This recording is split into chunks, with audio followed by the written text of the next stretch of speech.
সুপ্রিয় আমার প্রাণপ্রিয় বদলি প্রত্যাশী স্যার এবং ম্যাডাম, আশা করছি আমরা সামনের মাস থেকে বদলি হয়ে নিজ এলাকায় যেতে পারবো।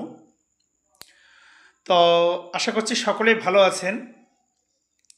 একটা বিষয় আপনাদেরকে জানাতে এসেছি। বেশ 2 দিন থেকে আমি দেখতেছি যে মাওসিক বদলি নীতিমালা হয়েছে, কিন্তু মাদ্রাসার শিক্ষকরা তাদের বদলি নীতিমালা এখন পর্যন্ত বের করতে পারল না।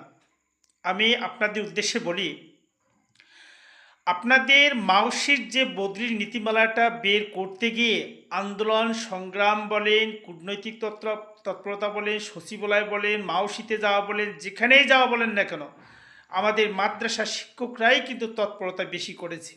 কারণ আমরা সকলে জানি যে মাদ্রাসার যে কোনো পরিপত্র বা গেজেট কখন হয়, মাওসি যখন করে তারপরে কিন্তু মাদ্রাসা হয়, তার আগে কিন্তু নয়। এই জন্য আমরা মাদ্রাসার শিক্ষকরা আগে মাওসির পিছনে দৌড়াই, যে মাওসির পরিপত্রটা আগে হোক, তারপরে আমাদের মাদ্রাসাটা তো অটোমেটিকলি স্বাভাবিক প্রক্রিয়া হবে। তো কাজেই আমার সেই সমস্ত আমাদের স্যার ম্যাডামদেরকে আমি বলছি যে প্রিয় স্যার ম্যাডামরা, এই বিভ্রান্তিটাকে আপনারা ভুলে যান যে মাদ্রাসার শিক্ষকরা এখন পর্যন্ত তাদের নীতিমালাটা নিয়ে আসতে পারলো না। আপনাদেরকে বলি, এটা হচ্ছে একটি স্বাভাবিক প্রক্রিয়া, যে মাওসিটা হবে তারপরে আমাদের মাদ্রাসাটা কয়েকদিন পরে হবে। তো কাজেই আমি বিশেষ করে আমি দীপক মাদ্রাসার চিন্তা বা মাদ্রাসার বদলিটার বিষয়ে আমি চিন্তা ভাবনা কম করেছিলাম নীতিমালার বিষয়ে।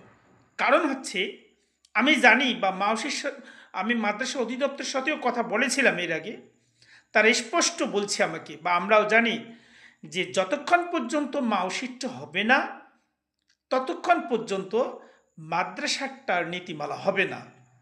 তো কাজেই আমরা সবাই জেনেছি বা দেখেছি যে 6 তারিখে আমি যে সচিবালয়ে গিয়েছিলাম, সেখান থেকে আমাদের সংশোধিত নীতিমালা যেটি মাওসি সেটা হয়েছে, আমি সেদিন থেকে ওখানে নিয়েছি।